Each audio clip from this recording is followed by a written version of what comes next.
My name is Adam, and I get the privilege of helping to lead SOMA Tacoma Kids Ministry. And we call it SOMA Kids. We get together every Sunday, and our time on Sunday morning is really geared towards connecting kids with the gospel. And so we want them to know and to experience God's love. We want them to be formed in their identity. So we tell them that they're part of God's family because the Father loves them, and that they belong to Jesus, who served them with his whole life, and now they're sent by the Holy Spirit as missionaries. And so in our mission statement as SOMA Church, we say that we want every man, woman, and child to have a daily encounter with the gospel. And so in our mission statement, we talk about kids, and we think that's an important part of our church, and of course, building God's kingdom. So our vision for SOMA Kids is just the same as it is for the adults, that they would have a time every week where they would hear the gospel presented clearly in a way that makes sense to them, and that we would really root them and establish them in God's love. So every Sunday morning we get together as the adults are in the main auditorium. We break up into classrooms based on age, and we spend some time playing with the kids, getting to know them, and getting down on their level to enjoy the things that they enjoy. So we play games, we eat snacks, but the most important piece is the teaching. So every classroom has teaching materials that's selected and ready for the teacher to walk in and be able to manage the classroom well. And the teaching that we pick out is very important. So we take time to think through how it's going to help establish our kids in the gospel and to teach them their identity. So we want them to know that they're deeply loved by the Father, and now they belong to his family, and that Jesus was sent to serve them with his life, giving himself as a sacrifice, and that now, because of the Holy Spirit in them, that they're sent as God's missionaries. And so we pick curriculum that helps them understand their identities and the gospel, and it's, we feel, the most important piece of what happens on a Sunday morning.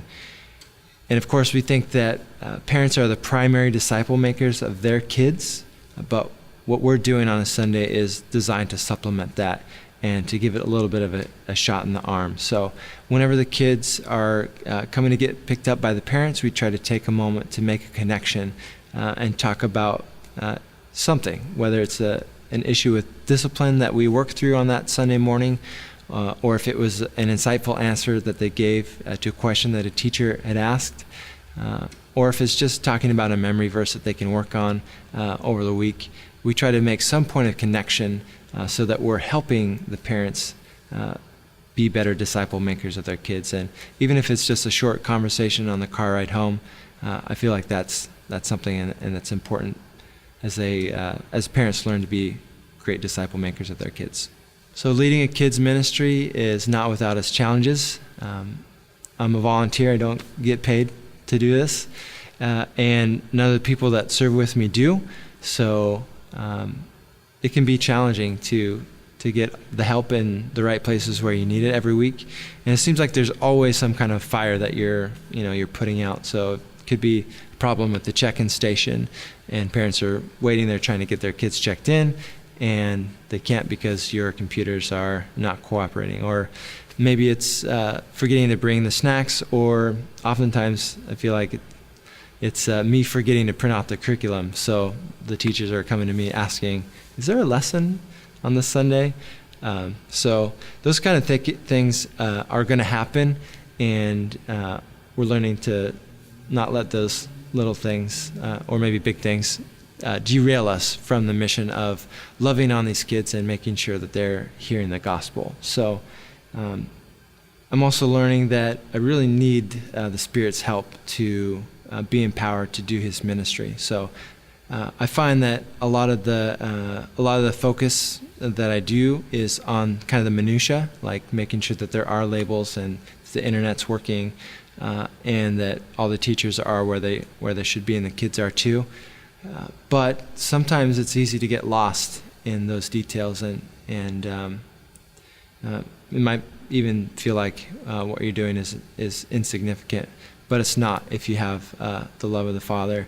And if you have the Spirit working in you, you can rely on Him moment to moment to give you joy as you're serving, and to give you compassion for a kid that's having a meltdown, or just strength to make it through the time and the energy that it takes to serve kids well. One thing that I'd just like to say, if you're involved in kids ministry, then what you do really does matter. It matters a lot. And so if you're just, if it's just something simple like setting up the snacks, or if you're down on the floor playing with a toddler, then that matters. It's seen by God, and you're serving Him. And Jesus, of course, is passionate about kids. He has a lot to say on the topic. So if you're serving kids, keep doing it, and do it in the Holy Spirit's power.